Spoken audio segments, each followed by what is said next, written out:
C'est tout bon. Ouais, j'ai appuyé sur enregistrer. Merci à vous. Et puis, bah, écoute, je te laisse continuer. Merci, Marco.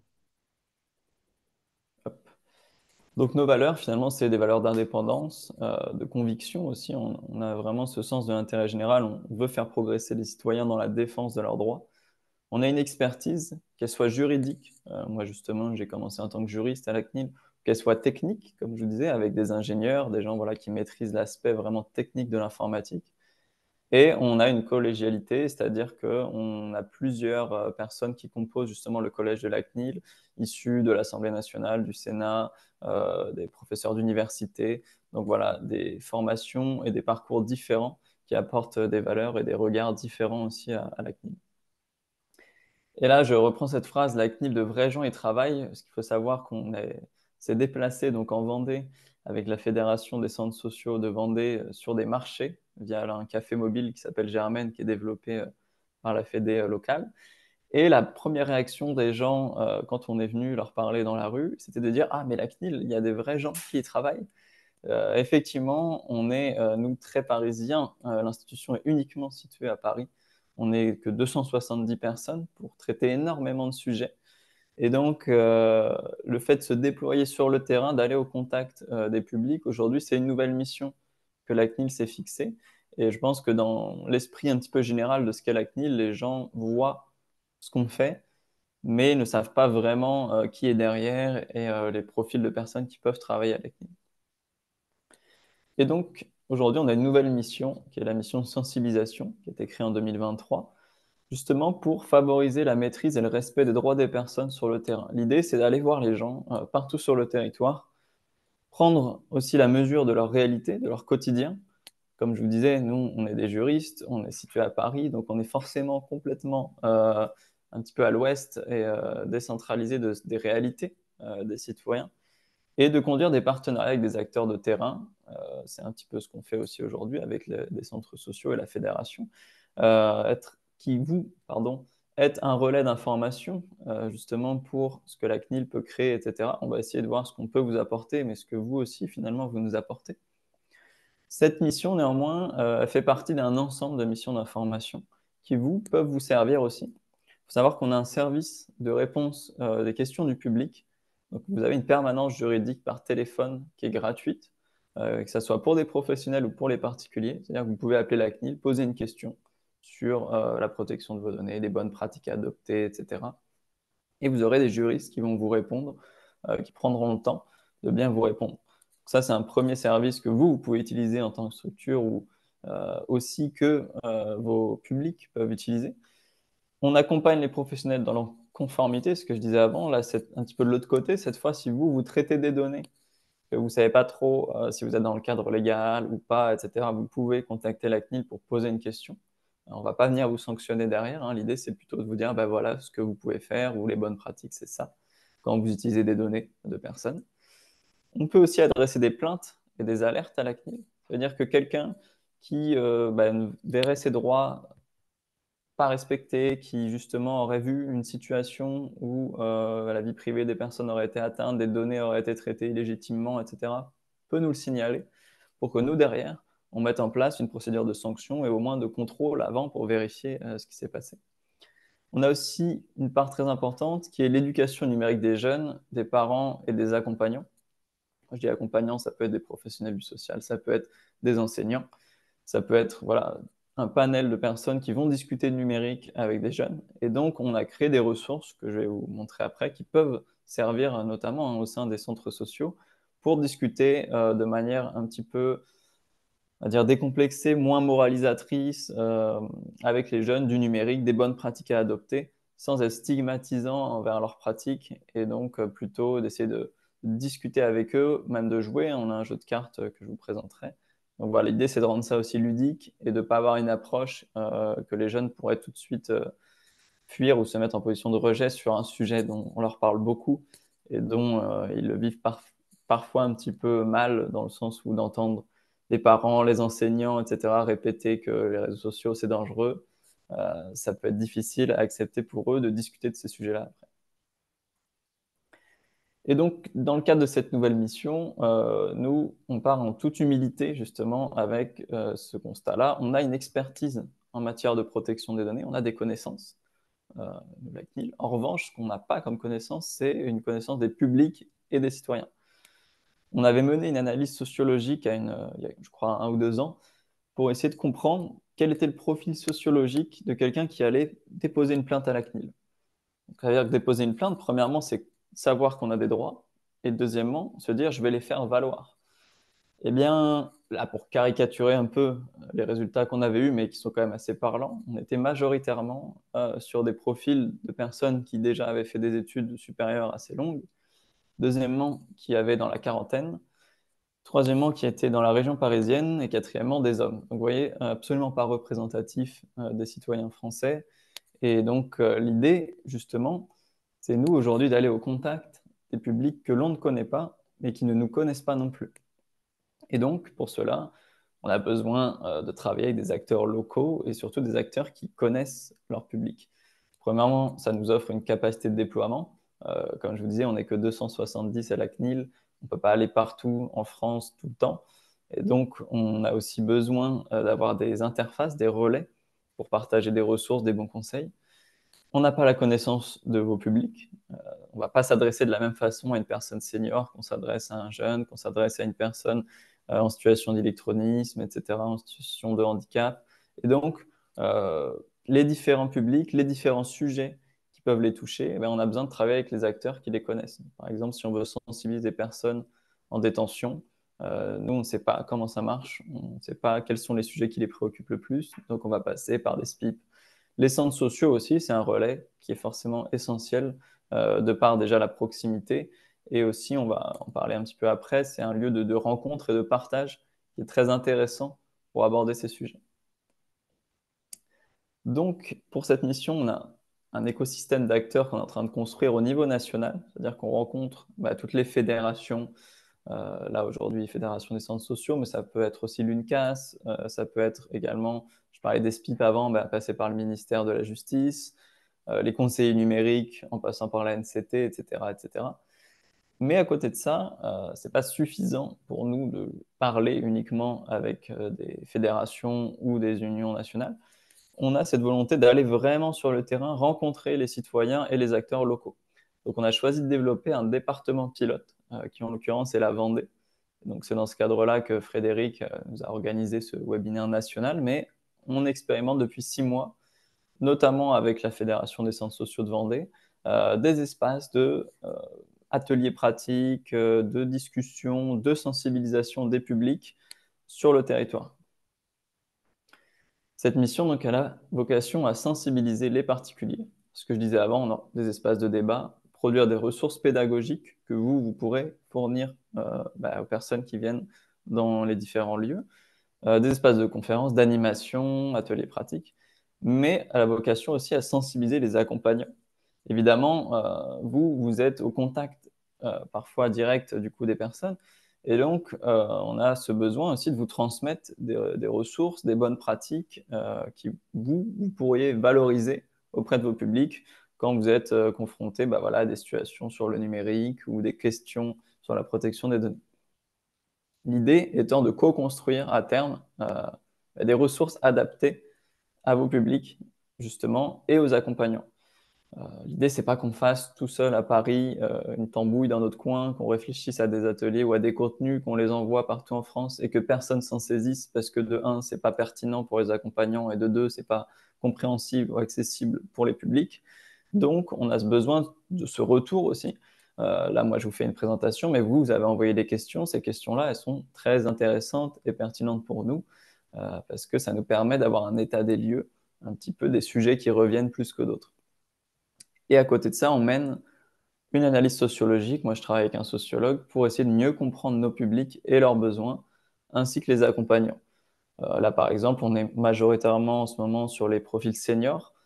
Et donc, on a fait aussi une analyse sur les mineurs qui est sortie, là, qui est terminée, avec la création de ressources. Et là, on enchaîne donc sur les personnes seniors pour essayer de comprendre leurs besoins, leur utilisation du numérique, comment on s'adresse à eux, quelles ressources seraient pertinentes. L'idée étant à terme d'avoir un échange vertueux entre la CNIL et les organismes relais tels que la Fédération des centres sociaux.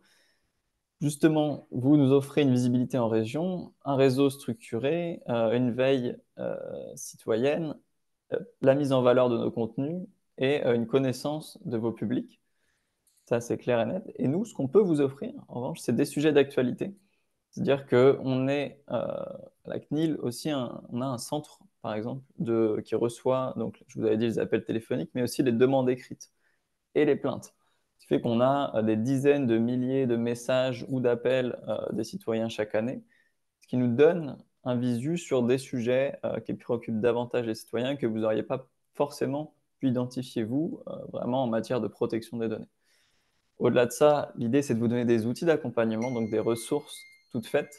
On parlait avant d'un jeu de cartes pour les jeunes, ça peut être des affiches, ça peut être un atelier qui peut être animé, une trame sur 1 heure pour animer un atelier, justement, les bons gestes, se protéger en ligne, quelque chose de préconstruit que vous, après, vous pourrez adapter librement, modifier, structurer comme vous le souhaitez, mais qu'on vous donne un socle peut-être de connaissances qui peuvent vous servir. On apporte aussi une légitimité, ça c'est un retour que j'ai beaucoup eu sur le terrain et notamment avec la Fédé de Vendée, hein. Les centres sociaux dans lesquels on a intervenu disaient bah oui, quand la CNIL est avec nous, déjà vous pouvez répondre aux questions qui sont un petit peu techniques parfois et en fait ça vient légitimer un propos. Là où parfois les gens vont moins nous croire, vont être plus sceptiques, le fait d'avoir l'institution derrière, qui est quand même assez connue, la CNIL, notamment auprès des seniors, hein, qui ont vu aussi l'évolution de la CNIL au fil des années, eh bien, ça vient donner une légitimité. Et on peut aussi vous offrir une connaissance de vos publics en ce sens où on a cette veille un petit peu citoyenne, nous aussi, justement, des sujets qui préoccupent le plus les Français en matière de protection des données. Et donc, se pose cette question aujourd'hui, est-ce que la protection des données, les bons gestes en ligne, la sécurité numérique, l'électronisme, c'est un sujet pour vos publics? Là, on ne peut pas être en interaction, donc je vais faire un peu une question rhétorique, mais déjà, si vous êtes présent, c'est que c'est forcément un sujet, et nous, de toutes les interactions qu'on a pu avoir aujourd'hui sur le terrain, et notamment en Vendée, hein, avec des centres sociaux, des conseillers numériques, des maisons France Service, etc., c'est un sujet majeur qui revient très régulièrement, en sachant que dans certains centres sociaux, vous avez aussi des bénévoles qui font de l'accompagnement sur ces sujets-là. Donc, l'idée serait peut-être de comprendre ces sujets qu'on peut avoir en commun et comment nous, on peut vous accompagner là-dessus. Premièrement, un sujet qui revient énormément, c'est cette question de la peur du numérique, notamment forcément chez les personnes seniors, mais aussi chez parfois des plus jeunes qui sont dans des situations d'éloignement social, des personnes plus vulnérables qui ont même parfois jamais utilisé les outils numériques et qui se retrouvent à devoir faire des démarches administratives qui sont très compliquées. Ça peut être aussi le cas pour des plus jeunes. Aujourd'hui, un jeune de 18 ans, il sait très bien utiliser un réseau social, il a toute l'ergonomie, il sait la maîtriser. En revanche, si on demande de faire une déclaration d'impôt, moi j'étais, on peut dire, un petit geek, je faisais de la programmation, etc. quand j'étais plus jeune. En revanche, le jour où j'ai dû faire une déclaration d'impôt ou faire des démarches administratives, j'étais pas du tout accompagné sur ça. Et en fait, on se rend compte que c'est le cas aujourd'hui pour beaucoup de jeunes. C'est un petit peu paradoxal. Ils ont une utilisation du numérique qui est très importante, mais dès lors qu'ils doivent faire des démarches en ligne ou utiliser des outils de bureautique, etc., ils ont peut-être plus de difficultés. Donc cette peur-là, elle est un frein à l'utilisation de l'outil. Il y a beaucoup de seniors, moi, qui m'ont dit, bah, j'aimerais faire des achats sur Internet, mais j'ose pas, j'ai trop peur de l'usurpation d'identité, j'ai trop peur du piratage, etc., etc. Quand on parle de protection des données, en plus, ça peut être très vite anxiogène. Quand on explique aux gens que leurs données sont collectées par les acteurs privés, qu'ils les revendent à des milliers d'organismes que l'on ne connaît pas pour des utilisations que l'on ne maîtrise pas, que l'État détient des fichiers sur tous les Français, etc., on peut aussi tomber dans une autre psychose et de rien vouloir faire et de se dire j'utiliserai pas cet outil. Le but, c'est quand même d'accompagner des personnes qui avaient des difficultés à se mettre au numérique, notamment chez les seniors ou sur des publics plus vulnérables, éloignés de ces sujets-là. Le but, c'est de les accompagner quand même à se saisir de ces outils. Et donc, déconstruire la peur, c'est très important. Et nous, ce qu'on peut proposer, et ce qu'on a essayé un petit peu ces 6 derniers mois avec les différents acteurs qu'on a rencontrés qui, eux, font ça depuis des années, hein, c'est de se dire que déconstruire la peur, c'est aussi fournir des conseils très, très pratico-pratiques pour assurer. Aujourd'hui, moi, quand j'ai des personnes seniors qui me disent, mais non, faire des achats en ligne, je le fais pas, c'est trop dangereux. Je leur dis, écoutez, le plus simple, en fait, c'est qu'avec 4, 5, 6 conseils, vous êtes protégé à 99%. Et si vous appliquez ces conseils qui sont très simples, vous pouvez aller sans hésitation, justement, faire des achats, etc. C'est comme une voiture. Une voiture, on peut se blesser, on peut avoir un accident, etc. Mais on passe un permis pour apprendre à conduire le véhicule. Le numérique, on n'a pas encore un permis obligatoire, même si ça pourrait être intéressant de le mettre en place. Mais il faut pouvoir accompagner les gens avec des conseils faciles. Et donc, l'idée, c'est pas de partir sur trop les dangers dans un premier temps, mais plutôt sur les bons conseils pour éviter ces dangers. Ça permet de rassurer et de se dire, ah ben, en fait, c'est pas si compliqué que ça de me protéger sur Internet. Ce qui est extrêmement intéressant aussi dans vos structures, donc dans les centres sociaux, et ça, c'est un aspect qu'on rencontre assez régulièrement, c'est la question de l'espace de rencontre, de la sociabilité. Moi, j'ai beaucoup de conseillers numériques, donc là de la NCT, qui ont dit bah, j'ai des personnes qui se réinscrivent 10 fois à l'atelier, ils l'ont déjà fait, ils le connaissent très bien, mais ils viennent pour échanger, pour discuter avec des personnes de leur quartier, personnes du coin. On est en plus sur des personnes souvent seniors qui sont parfois bah, déjà isolées parce que leurs enfants, leurs petits-enfants habitent loin. Souvent, les enfants et les petits-enfants, c'est les personnes ressources pour paramétrer des outils numériques. C'est à eux qu'on va demander en premier. Il y en a qui sont soit agacés à force de le faire, et j'ai beaucoup de seniors qui me disaient, moi, je veux plus embêter mes petits-enfants, et donc j'ose pas demander. Et donc venir voir un centre social, venir voir un conseiller numérique, c'est aussi avoir quelqu'un qu'on peut solliciter sans culpabiliser. Et c'est un endroit où on va rencontrer lors d'ateliers collectifs, notamment, ou dans la mise en place de l'espace, hein, d'autres personnes. Et on a des personnes ou des mairies, par exemple, qui nous témoignent la difficulté de faire venir des gens dans des ateliers numériques. C'est-à-dire que quand ils proposent à leurs résidents, ben voilà, on vous dit venez faire un atelier collectif sur utiliser les outils numériques, utiliser Internet, etc., la tablette. Les gens ne viennent pas. Il y en a qui ne viennent pas premièrement par honte. Beaucoup de seniors qui sont en situation d'électronisme l'évoquent. Euh, c'est une honte pour nous devant les autres de montrer qu'on ne sait rien, qu'on n'y arrive pas. Et il y a aussi une dévalorisation de se dire de toute façon, ce n'est pas pour moi, j'y arriverai jamais. Donc ça peut être un frein, ça, à l'inscription sur un espace collectif. Et le mot numérique, parfois, en fait, tout simplement, il n'intéresse pas. Il y en a qui disent, bah, c'est pas pour moi, le numérique, j'en utilise pas. Donc, il faut réfléchir aussi à la création d'espaces de rencontres qui ne sont pas forcément ciblés numériques, mais qui vont permettre de l'amener. Nous, on a fait avec l'ACEPT en Vendée, un organisme qui accompagne les seniors, le café numérique, café débat. Donc là, les personnes viennent, les gens du quartier, se rejoindre dans un bar, discuter, boire autour d'un verre et en fait discuter à ce moment-là du numérique, des écrans. Et là, la parole, elle se libère, ça prend très bien. Vous avez la Fédération des centres sociaux de Vendée qui a développé donc un café numérique aussi, qui est un petit camion qui se déplace un petit peu sur les places de village, dans les marchés, etc., auprès des centres sociaux de différentes localités. Et on ne vient pas directement dire aux gens, venez parler de protection des données, venez parler de numérique, etc. On offre un café, on discute avec les gens dans la rue, et c'est là où la discussion va pouvoir se mettre en place. Et donc, cette technique-là, finalement, c'est vraiment de l'aller vers, hein, elle fonctionne bien mieux pour avoir des personnes qui jamais ne se seraient inscrites à un atelier sur le numérique, etc. On avait aussi un retour intéressant de ATD Carmonde qui nous disait, quand on propose un atelier apprendre le numérique, ça ne fonctionne pas. Les publics que eux accompagnent sont parfois des gens qui ont été en rupture scolaire, qui ont eu des difficultés dans le système éducatif, et quand on leur met le mot déjà apprendre, il y en a qui s'auto-excluent de ce dispositif. Ensuite, le mot numérique, c'est ce que j'expliquais avant, il y a plein de gens qui se disent je ne suis pas concerné, etc. Et donc, c'est aussi dans la formulation, dans la façon dont on va présenter cette action-là, qu'on va pouvoir toucher ou non certains types de publics. Et vous, vous êtes en fait formidables, les centres sociaux, parce que vous offrez autre chose.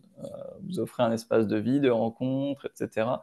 Moi, j'ai été vraiment agréablement surpris quand on se déplaçait dans les différentes localités, que les animateurs des centres sociaux connaissaient vraiment tout le monde. Et les gens venaient naturellement discuter, enclencher la discussion quand on était sur la place publique, etc. Et ça, c'est incroyable parce que si la CNIL venait toute seule sur un marché, je pense que les gens déjà ne comprendraient pas et ils ne viendraient pas nous voir de la même façon que là, on a pu faire justement avec ce café mobile et avec le partenariat des centres sociaux locaux. Donc, cet espace de rencontre, de sociabilité, il est extrêmement important. Et je pense que c'est un vecteur incroyable pour venir parler du numérique derrière. Peut-être très rapidement, vu qu'on avait pris un peu de retard au début, je vais repartir de ce qu'est une donnée personnelle. Parce que la CNIL, nous, c'est voilà, notre cœur de métier, protéger les données. Une donnée personnelle, c'est une information qui est relative à toute personne physique qui permet d'être identifiée directement ou indirectement. C'est-à-dire que si j'ai votre nom et votre prénom, je vous identifie de manière directe, hormis si vous avez des homonymes. Si j'ai votre adresse IP, donc je peux savoir de manière un petit peu unique aussi quel est votre ordinateur. Votre empreinte digitale, voilà, c'est encore mieux, hein, je vous reconnais parmi des milliards d'individus. Votre visage, une photo, c'est aussi la même chose. Mais ensuite, ça peut être des informations un peu plus éloignées, comme le magazine auquel vous êtes abonné, la radio que vous écoutez, etc., etc., les déplacements que vous faites. Et le fait de corréler ces informations-là entre elles, ça va me donner ensuite un panel d'informations très précises sur vous. Donc nous, la CNIL, on est là pour protéger l'ensemble de ces informations pour que justement la vie privée des citoyens soit respectée. Je vais avancer un petit peu. Les Marco, professionnels, ouais, Marco, sur données, là, la petite diapo là, que tu as passée. ouais, Ah, en fait, je me vois deux fois. Euh, en fait, il y a une question sur identité numérique, enfin, citoyenneté numérique, c'est quoi les différences? Et juste techniquement, Marco, j'en profite, si tu cliques sur mon... Est-ce que tu peux me renommer Cohort? ouais. Comment je Voilà, fais? donc il y a une question, tu vois, sur l'identité personnelle, c'est quoi l'identité numérique? C'est quoi la citoyenneté numérique? C'est quoi ces champs, en fait? Si tu Je sais peux pas, pas, c'est pas grave. je sais pas comment faire ouais, pour te Ok, bon, remettre. ben laisse, c'est bon, on reste comme ça. Donc voilà, dans les questions qu'on avait en remontée, il y avait ça, donc je pense qu'on peut le lier à identité là. Bien sûr. Identité numérique, finalement, c'est tout cet écosystème de données qui va graviter autour de nous et qui va derrière pouvoir déterminer notre identité. Euh, on peut avoir cette idée de l'identité numérique, c'est un réseau social ou alors c'est vraiment un profil dédié, mais en fait l'identité numérique, ça va bien plus loin que ça. C'est toutes ces traces qu'on laisse derrière nous qui composent une part de notre identité. Ça peut être vos opinions politiques parce que vous lisez tel ou tel type d'article. Ça peut être vos déplacements parce que vous êtes géolocalisé. Ça peut être voilà, toutes ces informations personnelles sur vos recherches sur Internet qui en disent beaucoup sur vos passions, vos hobbies, etc. Les messages que vous échangez avec vos familles, vos amis. Tout ça, ça vient construire votre identité en ligne. Et aujourd'hui, c'est le cœur de métier de beaucoup d'entreprises de monétiser ces informations-là et de les revendre à d'autres organismes. Et c'est aussi une part importante des activités de l'État de vouloir ficher l'ensemble des citoyens et de bien définir l'identité de chaque citoyen. Je ne voulais pas montrer aujourd'hui, mais il y a une carte qui est assez intéressante qui avait été développée par le monde diplomatique, je crois, ou le monde, qui résume un petit peu certains fichiers de l'État sur nous. Et donc, dès lors qu'on est déjà dans le ventre de nos parents, on est fiché dans un état, on est fiché dans un fichier.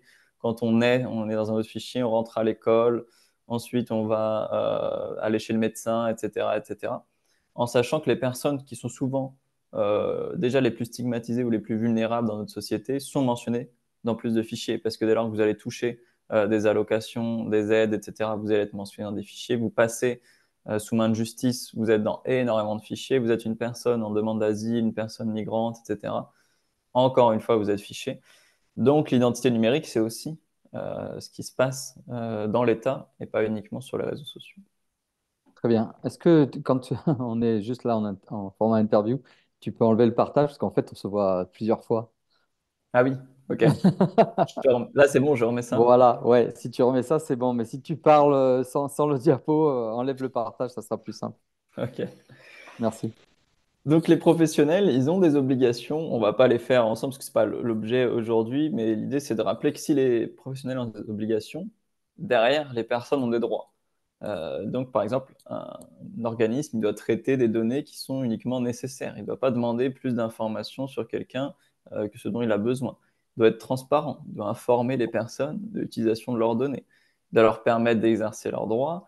Il doit définir la durée de conservation, c'est-à-dire que si je collecte une information sur vous, je ne peux pas la garder pendant 10 ans, 15 ans sans que ce soit vraiment légitime, justifié, etc. Je ne peux pas en faire ce que je veux.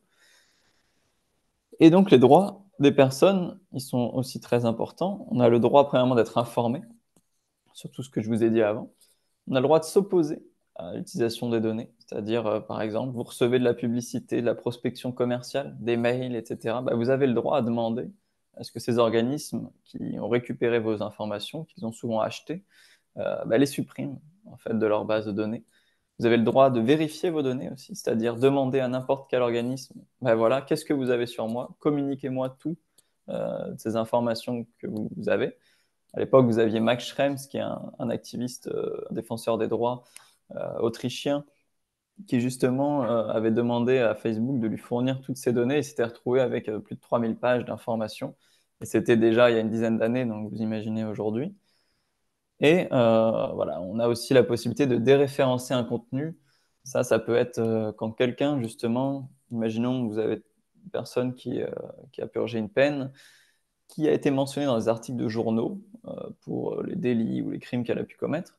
Le jour où elle sort de prison et qu'elle souhaite se réinsérer professionnellement, premier réflexe d'un employeur, ça va être de taper son prénom et son nom sur Google ou un moteur de recherche.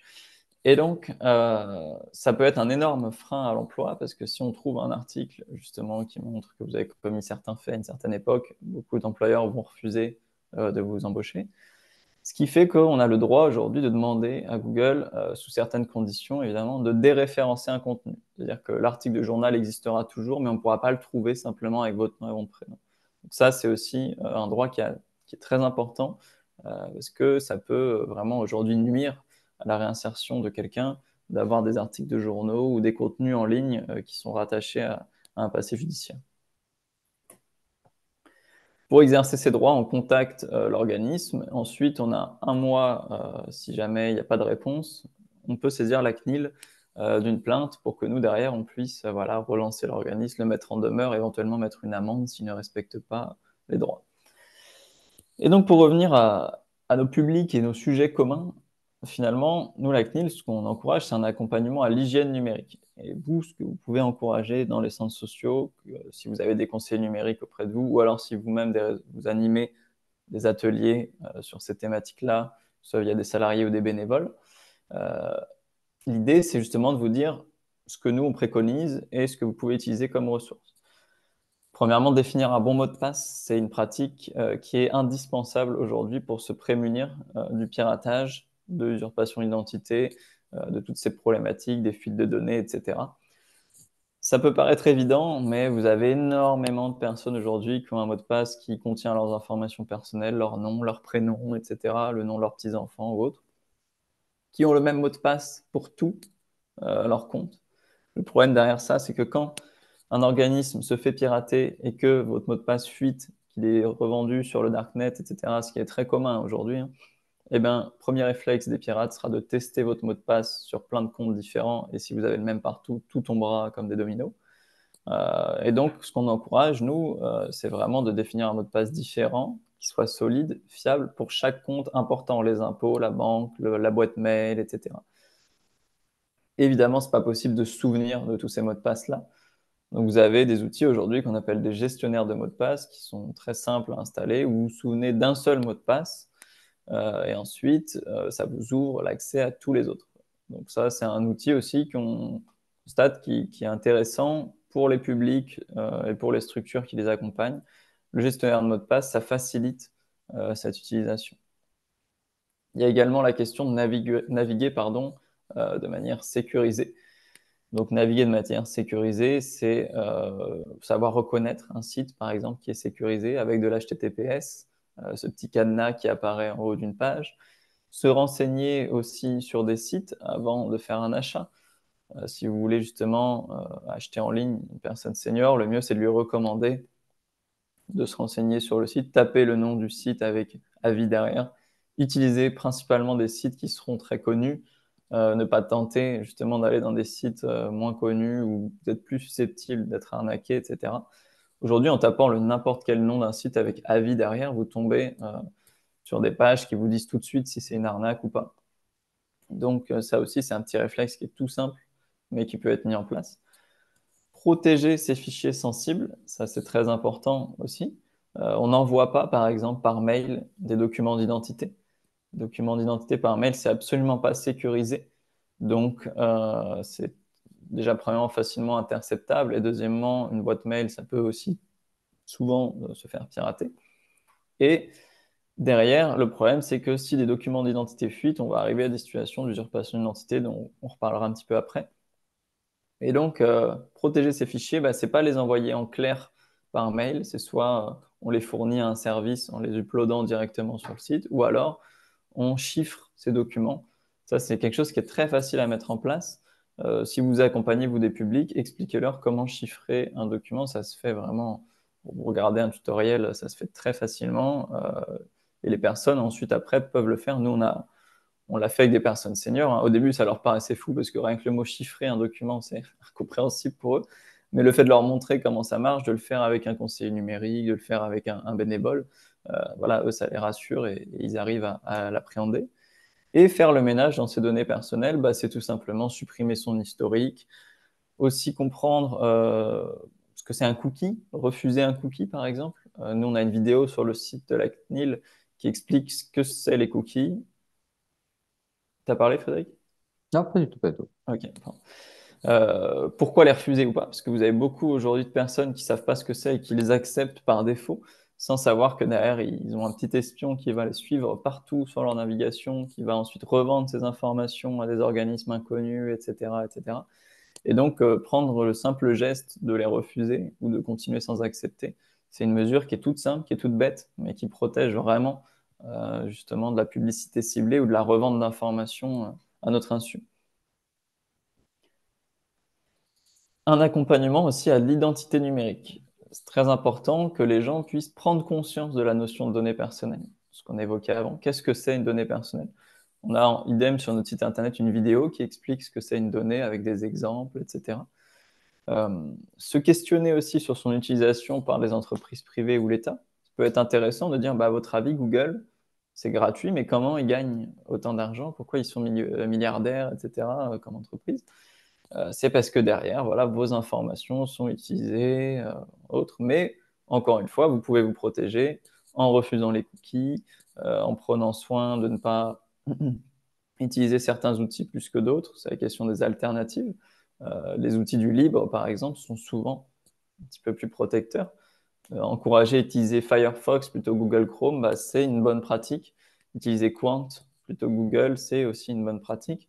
Maintenant, je comprends bien hein, qu'il y a des réalités de terrain aussi où c'est plus simple peut-être pour vous d'utiliser un Gmail ou autre. Mais dites-vous qu'il y a des centres sociaux qui font uniquement du libre. En Vendée, on a un centre social qui s'appelle l'Audace et qui équipe du coup des primo-accédants au numérique, hein, uniquement d'ordinateurs sous Linux, avec Quant, avec Firefox, etc. Et donc, ça fonctionne très bien. Ils sont là aussi pour les aider quand il y a des questions, des problèmes. Et c'est aussi ben, un moyen d'éviter justement que nos données personnelles soient monétisées derrière. Il y a l'idée de protéger son identité en ligne par des gestes simples. Quand on utilise des réseaux sociaux, ben, parfois utiliser un pseudo, de se mettre en privé. Ça, c'est des conseils nous, qu'on donne beaucoup aux jeunes et qu'ils utilisent déjà parce qu'ils ont une connaissance de ces usages. Mais sur des personnes qui ont moins l'habitude des réseaux sociaux, qui vont se mettre sur Facebook, etc., ou WhatsApp, leur expliquer la visibilité d'un contenu et paramétrer avec eux ce contenu-là, c'est très important. Parce que vous avez aujourd'hui beaucoup de personnes, des seniors, mais pas que, hein, qui vont publier plein de choses sur Facebook, souvent, sans avoir réglé les réglages de confidentialité. Et donc, ils vont pas comprendre en fait que n'importe qui a accès à ces informations-là, aux photos de leur famille ou de leurs petits-enfants qui vont publier derrière, etc. Donc, il y a aussi des gestes simples pour se protéger sur ces aspects-là. connaître et faire valoir ses droits aussi, c'est très important. Encore une fois, je vous montrerai après, hein, mais sur le site de la CNIL, vous avez tous les droits résumés avec des cas très pratiques, justement, d'exemples, et aussi comment on les utilise, comment on les fait valoir, comment on dépose une plainte à la CNIL très simplement en ligne, etc. Ou par courrier postal, hein, pour des personnes qui ont moins l'habitude d'utiliser le numérique. Et enfin, un sujet qui est très important, la prévention des arnaques en ligne. Je pense que ça, c'est un des premiers freins aussi à l'utilisation de certains acteurs et aussi euh, une peur, hein, vraiment globale de ce que c'est. Souvent parce qu'on a regardé les infos ou parce qu'on a quelqu'un dans notre entourage qui a subi une arnaque. Donc il y a cette idée de reconnaître des sites non officiels, non sécurisés, ce que j'évoquais un petit peu avant. Des bons conseils pour éviter le hameçonnage, les spams, ce qu'on appelle aussi la fraude sentimentale, hein. Donc, beaucoup de personnes isolées sont victimes, où là, voilà, quelqu'un va se faire passer pour un homme ou une femme, tenter de séduire la personne, etc. Et donc derrière d'extorquer de l'argent. Ne pas se faire piéger par téléphone.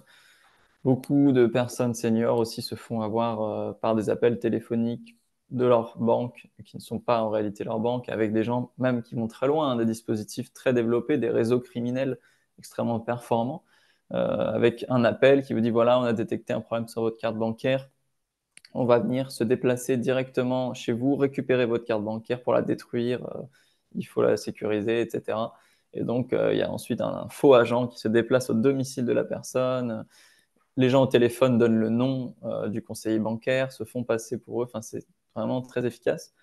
Et vous avez même aujourd'hui quelque chose qui progresse majoritairement aux États-Unis, mais qui commence à arriver en France, c'est des utilisations d'intelligence artificielle pour reproduire la voix, soit d'un proche, soit d'un conseiller bancaire, etc. Et du coup, vous demandez dans la panique de faire une action. Souvent, beaucoup de gens, justement, réagissent un petit peu dans cet espace de peur qui va durer quelques minutes, mais c'est là-dessus que vont jouer les pirates, où on va un petit peu perdre la raison parce qu'on est effrayé par une situation. Et donc, c'est à ce moment-là qu'on va donner nos numéros de carte bancaire ou donner des informations.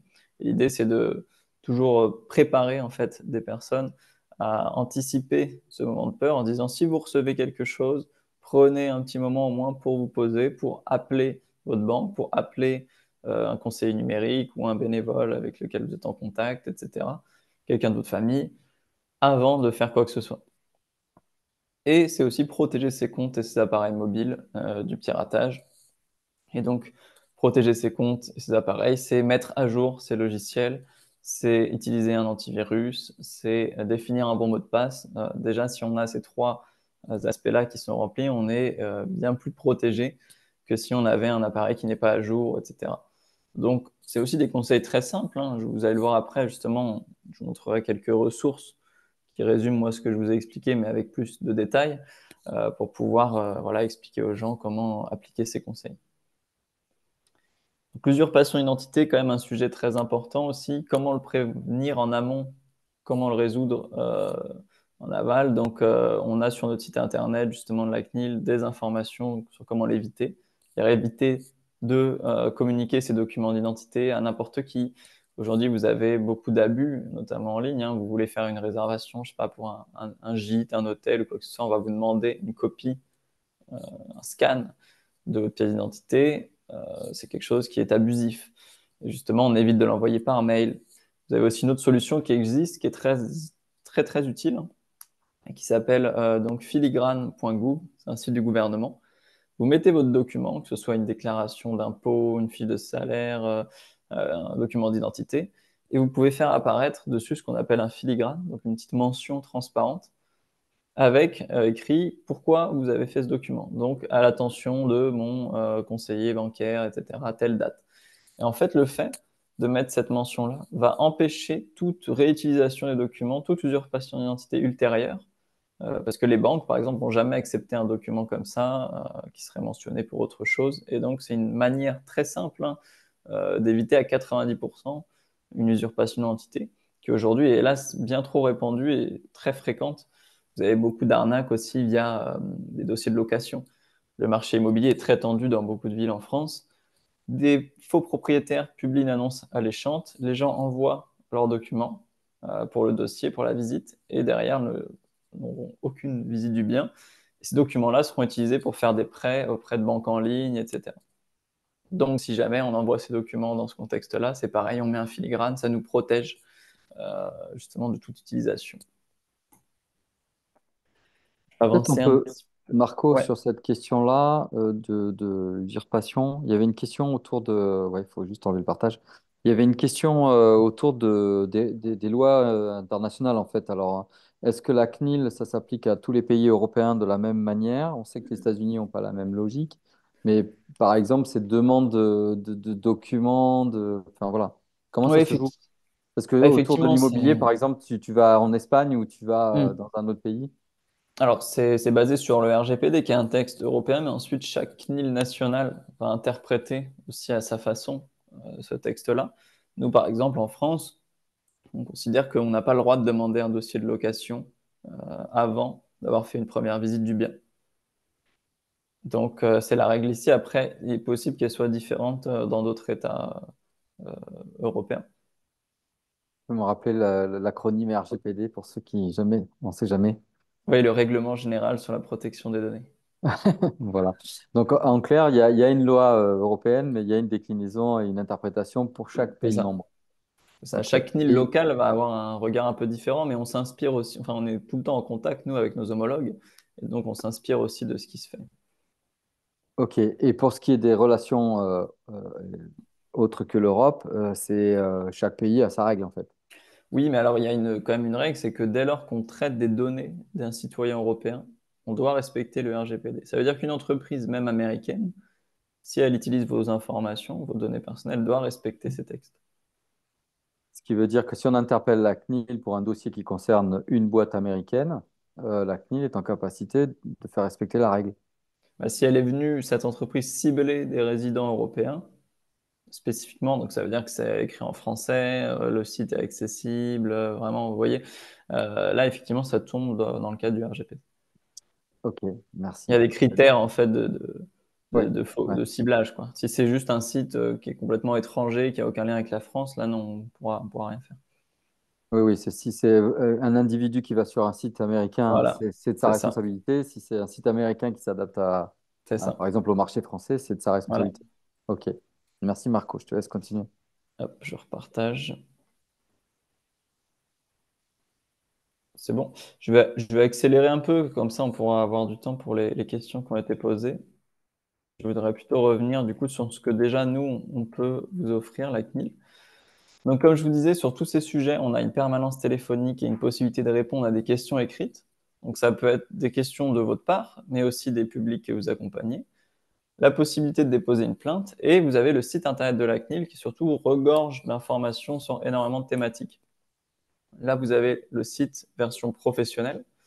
Donc, vous, comment respecter justement les droits des personnes que vous accompagnez ou alors quand vous traitez des données. On a par exemple une page que je peux vous montrer pour les professionnels du secteur social quand vous aidez des usagers sur des démarches en ligne. Alors, normalement, c'est plutôt dans les France Services, mais je sais qu'il y a des bénévoles qui le font aussi. Vous avez des bons conseils pour vous protéger aussi, vous, finalement. Comment informer, sensibiliser, traiter les informations, effacer les traces. Si jamais vous êtes amené à faire la mesure pour la personne, vous avez un modèle de mandat, etc., qui vous protège. Donc voilà, cette page, elle peut aussi servir pour ces enjeux-là. Mais surtout, vous pouvez renvoyer vos publics sur la page particulier. Donc, qui là regroupe plusieurs domaines. Premièrement, s'informer, c'est-à-dire comment connaître ses droits, savoir quels sont ces droits-là, comment les exercer dans la rubrique J'agis. Et dans la rubrique J'ai besoin d'aide, vous avez des centaines et des centaines de questions-réponses très simples, pas du tout écrites dans des termes juridiques. C'est une question, une réponse. Oui, non, ou alors avec quelques phrases, quelques mots. Je vois par exemple là, contrôle des salariés, que faire si mon employeur ne respecte pas les règles? Ça peut être, est-ce que mon employeur peut me filmer? Euh, Comment éviter un spam? Comment me protéger d'une arnaque? Comment reconnaître un message frauduleux? Comment me débarrasser de la publicité par mail, par téléphone, ne plus recevoir d'appels intempestifs, etc. Vous avez vraiment un panel de sujets qui est extrêmement large sur toutes nos thématiques. Et donc, je vous invite aussi à consulter quand vous avez des questions, peut-être qu'elles vous ne savez pas répondre, à envoyer les personnes vers cette rubrique-là. Ensuite, dans mon quotidien, vous avez voilà, différentes thématiques. Ça peut être ma sécurité numérique. Donc là, ça va être tous les bons conseils que j'évoquais avant. Moi, je vous les ai vraiment ventilés, on va dire, parce qu'on n'a pas trop de temps aujourd'hui. Mais si vous voulez du détail sur choisir un mot de passe, naviguer de manière sécurisée, etc., etc., vous pouvez aller dans cette rubrique-là. Idem, comment bien utiliser les réseaux sociaux, bien se protéger sur ces réseaux-là. Les objets connectés aussi, quand on achète des objets connectés, comment on les paramètre, que ce soit des jouets connectés, des montres ou autres, pour éviter que nos informations ou celles de nos enfants aillent un petit peu partout.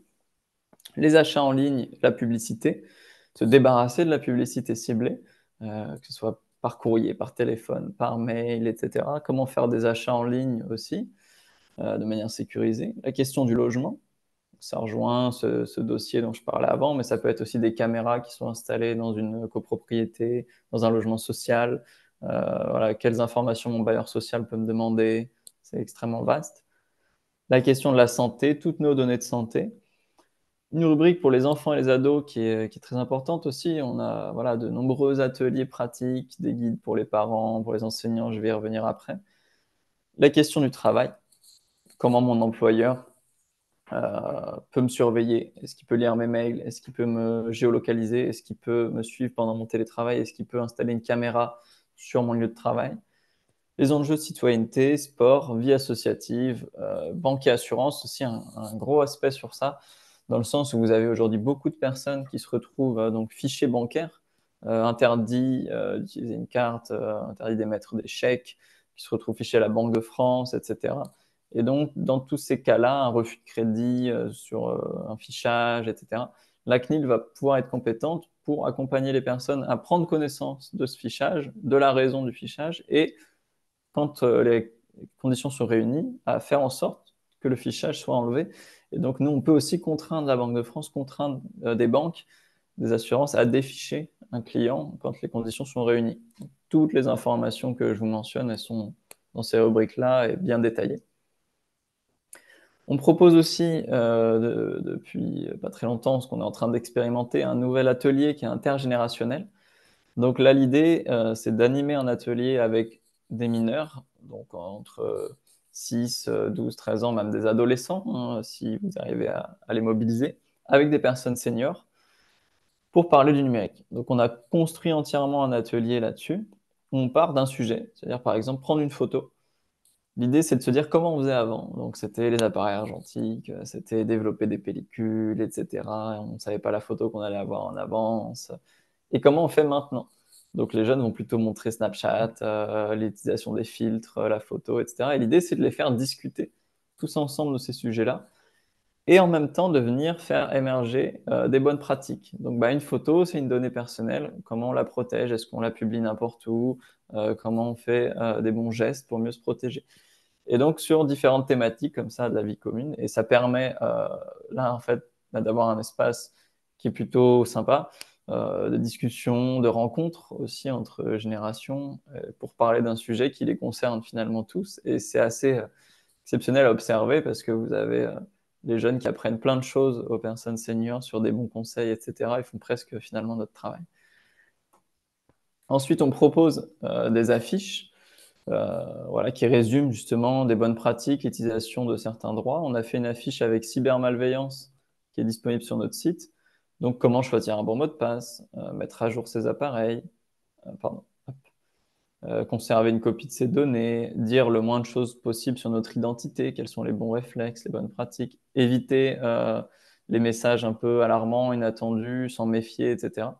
Donc voilà, c'est vraiment 6 conseils pratiques qui, déjà, s'ils étaient respectés, protégeraient énormément les gens.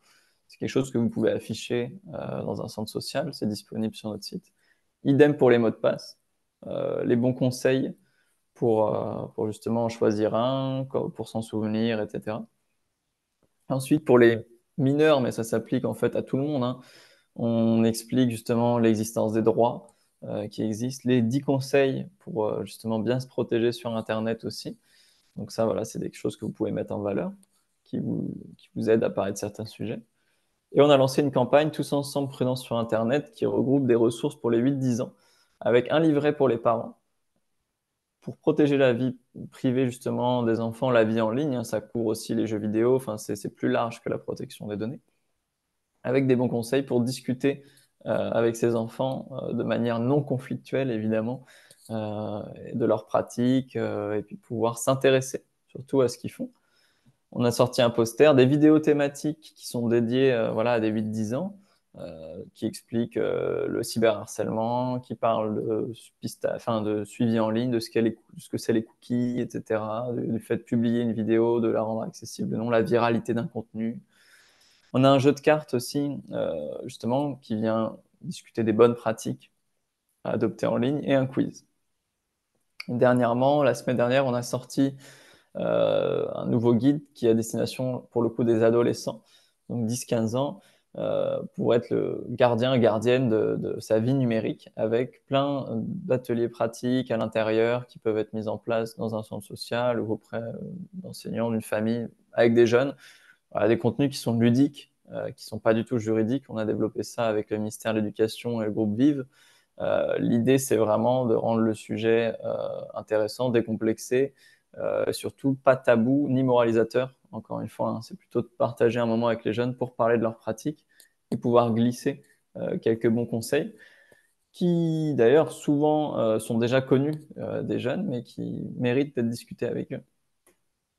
Et enfin, cette mission dont je vous parle et dont moi je suis responsable, c'est dans ce cadre-là qu'on était ensemble aujourd'hui, euh, on a vocation, nous, à nous déplacer, à effectuer des interventions sur le terrain, à rencontrer des professionnels, des particuliers. Donc, il ne faut pas non plus que vous hésitiez à nous solliciter si un jour vous voulez organiser un événement, que ce soit pour des centres sociaux, pour les professionnels, les bénévoles qui y sont, ou alors pour les publics, etc.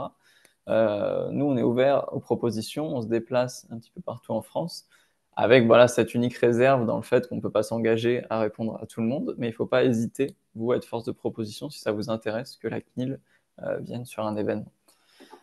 Hop. Alors, je pense qu'on peut commencer Ouais. les questions. Alors, l'enregistrement, juste techniquement, l'enregistrement du webinaire sera accessible et ton diaporama, Marco, nous pourrons le laisser en Oui, téléchargement sur oui, oui. une page du site.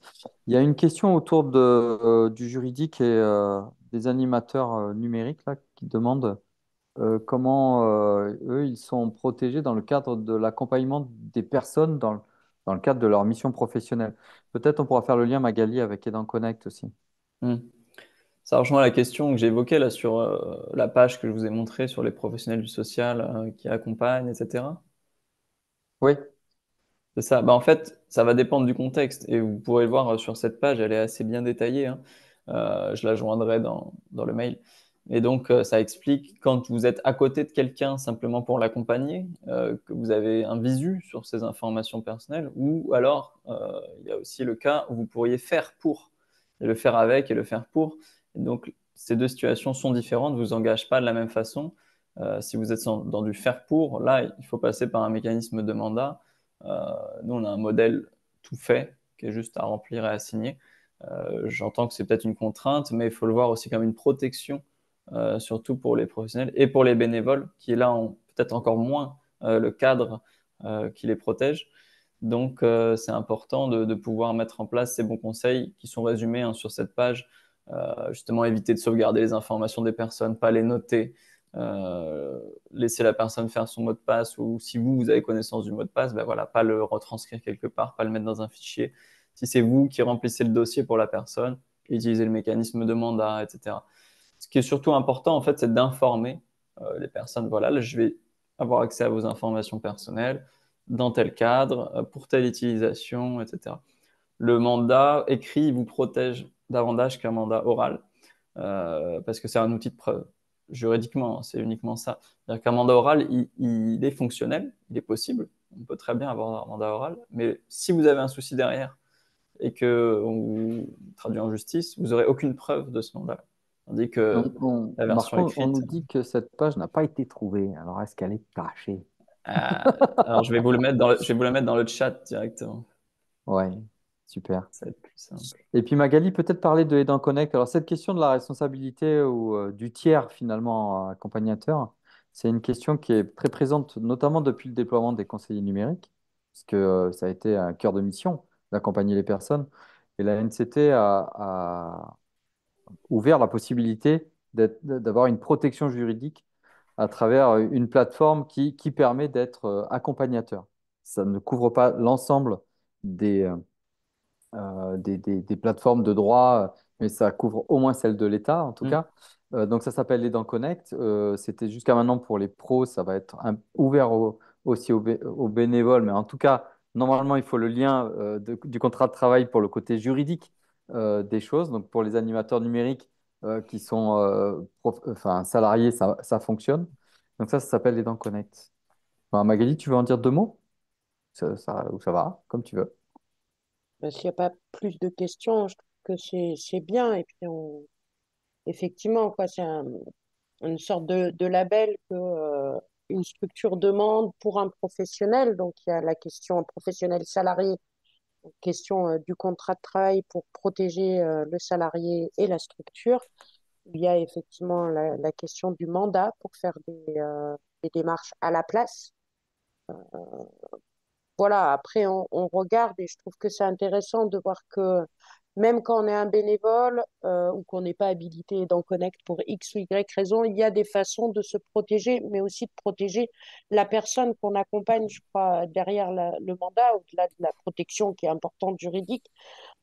C'est aussi comment on informe finalement la personne qu'on accompagne des démarches qu'on fait, voilà, et qu'elle reste à chaque moment décisionnaire de ce qui est en train de se faire en son nom, quoi. Enfin, voilà, petite Complètement. vigilance. Mais je trouve intéressant, du coup.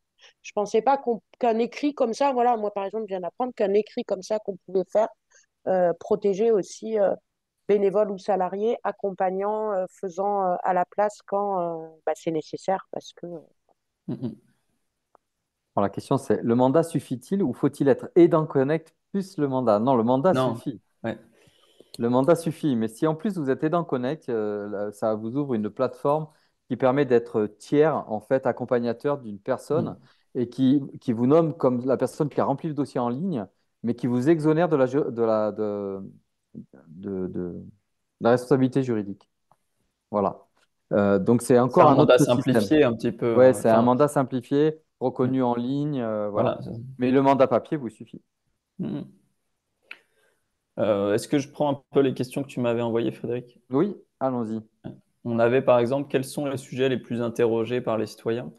On a aussi, je pense que c'était les questions les plus posées aussi à la CNIL. Nous, ce qui revient beaucoup, c'est déjà les sujets d'arnaque, d'usurpation d'identité, extrêmement important. Beaucoup de sujets bancaires aussi, hein. Il y a beaucoup de personnes qui se voient refuser des crédits, des accès, etc., qui ont des problèmes liés à leur compte. Donc, nous, on va les accompagner dans l'exercice de leurs droits. Donc, ça, c'est une rubrique que vous pouvez consulter. Et le sujet de travail, je dirais que c'est le premier sujet qu'on reçoit, donc la surveillance au travail, en fait.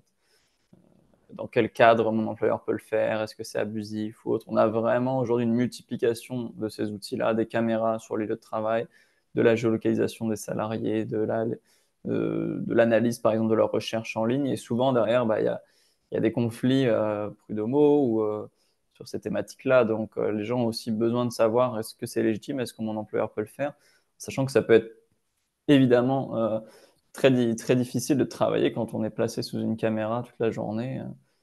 Et donc, il y a des règles très précises pour ça. Par exemple, on n'a pas le droit de filmer quelqu'un en continu sur son poste de travail, en principe. Donc, on a une page dédiée sur notre site internet à la vidéosurveillance au travail. Mais c'est la même chose pour la géolocalisation des salariés et toutes les autres questions que j'ai abordées. Quelques règles qu'on trouve, alors parce que là tu parles du monde du travail, mais tu m'expliquais que pour les personnes, même à la maison, qui mettent une Mm, caméra devant leur porte pour regarder si tout bien va sûr, bien, en fait, il faut qu'elle soit orientée d'une certaine manière. On n'a pas le bien droit sûr. à certaines prises de vue. Donc, c'est des règles qu'on retrouve sur les outils que tu nous as présentés, en fait. Là, oui, voilà. En fait, on a une rubrique vidéo, surveillance vidéo protection. Il y a au travail, dans les commerces, sur la voie publique et chez les particuliers. Parce que vous avez des Ok. particuliers qui installent ça, soit parce qu'ils ont peur d'être cambriolés, mais soit aussi des fois pour surveiller des personnes qui viennent, imaginons, aider leurs parents âgés, etc. Oui, donc des intervenants au domicile. Et pour le coup, on n'a pas le droit non plus de les surveiller en continu. C'est des gens qui sont sur leur lieu de travail. Et voilà, donc il y a des mesures à respecter. Et aujourd'hui, d'ailleurs, les conflits de voisinage liés à la vidéosurveillance, c'est quotidien. Des gens qui se braquent les caméras sur la piscine, sur le jardin, sur les machins. Donc c'est des disputes infernales qui n'en finissent pas. Mais donc il y a des règles à respecter très précises sur ces aspects-là. J'avais aussi la question du droit à l'image qui est ouais, revenue. assez souvent. Ouais, et donc le droit à l'image, effectivement, c'est un petit peu distinct. C'est pas la même chose que le droit à la protection des données. Le droit à l'image, il vient du Code civil, l'article 9.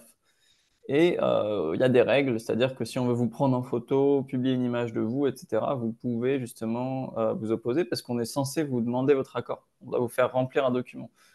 J'ai pris votre image, pour quelle utilisation? C'est-à-dire qu'il faut préciser si c'est pour les réseaux sociaux, si c'est pour un film, si c'est pour publier dans un journal. Pour combien de temps j'ai ce droit aussi sur votre image, etc.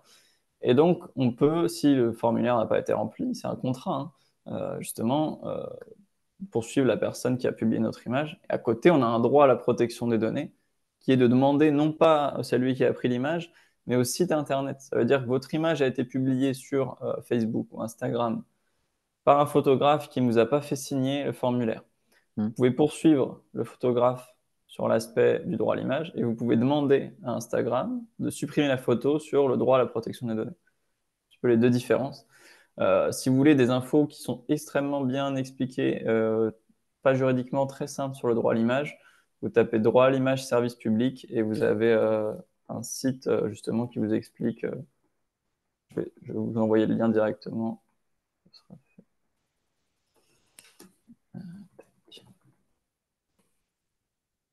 Ça peut être même vous, hein, justement, en tant que structure, si des fois vous voulez prendre en photo, diffuser des contenus, voilà.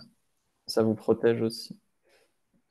Oui, sur Aid Connect, il y avait un commentaire sur le fait que, je vais le lire, hein, mais un mandat est nécessaire aussi avec Aid Connect pour chaque personne aidée. Aid Connect ne peut être mis en œuvre qu'avec des personnes habilitées via France Mm, Connect, voilà, qui est la plateforme qui permet les manips. mm, Voilà, donc qui nous remerciait de savoir qu'il y avait un mandat valide et mm, accessible par mm. la CNIL. Il y avait une question, parce qu'on arrive bientôt à la fin Ouais. du webinaire, sur les relations avec l'État. Tu vois, il y a une question autour de je laisse mon RIB aux impôts, peuvent-ils débiter quand ils veulent? C'est Mm. quoi les règles? Euh, donc, est-ce qu'il y a là aussi, tu vois, comment on peut se prévaloir de savoir si c'est normal ou pas normal? Ouais, ouais. Bah, en fait, là, après, j'ai envie de dire, c'est du cas par cas, dans le sens où si les impôts vous demandent quelque chose, il y a un texte de loi qui doit l'avoir prévu. Alors que l'État va traiter des données, en fait, il y a des textes de loi derrière qui l'autorisent. On appelle une base légale.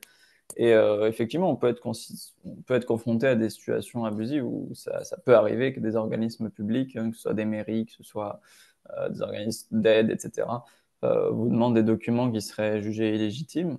Là, pour le coup, si vous avez un doute, justement, le mieux, c'est d'adresser une question à la CNIL, parce que ça va être du cas par cas. Et donc, voilà, si un organisme vous demande certaines informations que vous estimez pas forcément légitimes, vous pouvez, dans un premier temps, leur demander pourquoi vous me demandez ça. Et dès que vous Mm. avez la réponse, vous pouvez contacter la CNIL en disant voilà l'info qu'ils m'ont demandé, voilà la justification qu'ils m'ont donnée, est-ce que c'est bon? Et nous, derrière, on va pouvoir vous répondre. Ok. Et puis après, tu vois, c'était beaucoup autour de ce que tu as dit sur les données numériques des usagers. Mm. Alors après, il y a la question de quels sont les moyens, mais je suppose qu'à travers les outils que tu as donnés, c'est ce qu'on va découvrir, hein, les Mhm. moyens de protection, peut-être les outils qui permettent aussi d'être un peu plus protégés. Et je regardais la suite. En sachant que là, c'est une mission donc, qui commence juste, donc l'idée c'est aussi de voir les questions que les citoyens se posent et que les accompagnants se posent, et nous on va créer des ressources après. Donc là, je vous ai évoqué tout ce qui existait déjà, mais on va créer d'autres ressources dans l'année à venir qu'on vous communiquera bien évidemment quand ce sera fait. Ok. Et puis il y Par avait. exemple, animer un atelier sur la protection des données de manière simplifiée, voilà, un atelier un peu tout fait, c'est quelque chose qu'on pourra transmettre. Ok, je réponds juste à la dernière question. Pom, pom. Il y avait quand même une question sur le logiciel pirate, en fait. Est-ce que c'est lié à des données? Est-ce que vois, est-ce qu'il y a un lien de cause à effet? Et est-ce qu'il y a des protections spécifiques? Mais enfin, il y a bien des logiciels spécifiques, mais... Je comprends pas Il exactement y la avait des question. questions ouais, autour du piratage, en fait. Tu Ok, vois, le alors pas piratage. obligatoirement que de l'identité, mais aussi des Hmm. logiciels malveillants. Est-ce que Oui. ça, c'est quelque chose que vous surveillez? Est-ce que c'est Alors, lié aux data? ça peut être lié aux données parce qu'en fait, bien souvent, des personnes vont laisser traîner leurs identifiants ou vont donner des informations sur eux qui permettent derrière d'usurper, donc d'avoir accès à d'autres comptes, etc. On parlait aussi de la notion du mot de passe. Maintenant, sur la cybersécurité en tant que telle, le meilleur interlocuteur, c'est cybermalveillance, un site du gouvernement qui est extrêmement bien fait. Nous, on travaille régulièrement avec eux. La fiche que je vous ai montrée, on l'a faite avec eux. Et donc, vous avez des conseils sur tous les sujets d'actualité liés au piratage, aux arnaques, comment éviter les spams, les phishing, comment éviter justement les fausses arnaques aux conseillers bancaires, arnaques familiales, etc. Leur site est vraiment bien fait avec des actualités sur toutes les arnaques qui sortent. Et donc, voilà, nous, après la CNIL, on a aussi vocation à essayer d'accompagner les gens à être plus éveillés sur ces sujets-là. C'est pas nous qui allons traiter des plaintes liées à ça, mais ça fait partie de nos missions d'information et de sensibilisation. Et il faut savoir que là, je termine là-dessus, hein, sur le projet de loi sur la sécurité et la régulation de l'espace numérique qui est passé, donc il y a notamment la mise en place d'un filtre anti-arnaque. C'est-à-dire que la gendarmerie serait notamment, enfin, entre autres, serait notamment chargée de vérifier, recevoir des signalements donc, de sites qui seraient des arnaques. Et quand les gens se connecteraient à ces sites-là, leur fournisseur d'accès Internet afficherait une première page avant l'accès au site disant que vous êtes potentiellement sur un site d'arnaque. Et la CNIL, nous, on serait chargé voilà, des éventuels recours sur les décisions de masquage de certains sites. Donc c'est quand même une mesure qui serait protectrice des utilisateurs aussi. Bon, puis je suppose que tout ça évolue et que de toute manière, à chaque fois, il y aura des choses à inventer. Toujours. Merci Marco. On a Merci à dépassé vous. de 6 minutes le timing. Je pense qu'on va pouvoir s'arrêter là. Juste se dire que voilà, les ressources, en priorité, elles sont sur le site. Dans un des documents, il y a un petit mail sur la mission sensibilisation là, de la CNIL sur lesquels on peut vous poser des questions. Et puis, on Mm. verra comment aussi informer le réseau au fur et à Mm. mesure de ces outils, tu vois, et de là où on Oui, trouve des informations pertinentes pour les animateurs. oui, oui. Merci Marco pour cette intervention. Merci Merci Magali Frédéric. pour la visio et l'organisation. Et puis merci à tous d'être venus avec nous, d'avoir assisté à cette heure-là. Pas facile l'identité numérique, mais en tout cas, c'est tellement dans le quotidien que voilà, c'est une mission qu'on a envie d'accompagner en tout cas. Merci à tout le monde et au revoir. Très bonne journée.